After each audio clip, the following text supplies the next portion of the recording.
Hi everyone. Unit 5ல Unanimous question paper set வந்து BEEE பார்க்க போகிறோம். ஸோ ஏப்ரல் மே 2022ல் 15th கொஷினாக ஃபஸ்ட்டு சாய்ஸில் வந்து power 3 phase using 2 watt meter method வந்து 13 மார்க்ஸ்க்கு கேட்டிருக்காங்க.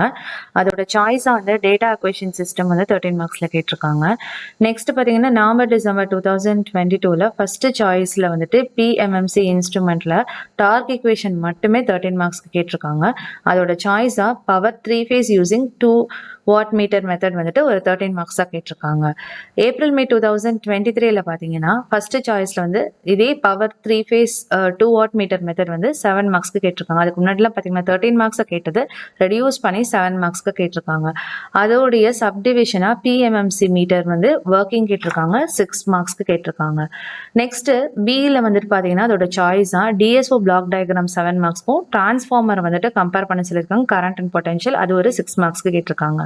ஸோ இந்த லாஸ்ட் இயரில் பார்த்தீங்கன்னா பார்ட் சியில் வந்து இந்த யூனிட்ல தான் கேட்டிருக்காங்க. சிங்கிள் ஃபேஸ் இண்டக்ஷன் எனர்ஜி மீட்டரும் டேட்டா அக்வேஷன் சிஸ்டமும் கேட்டிருக்காங்க.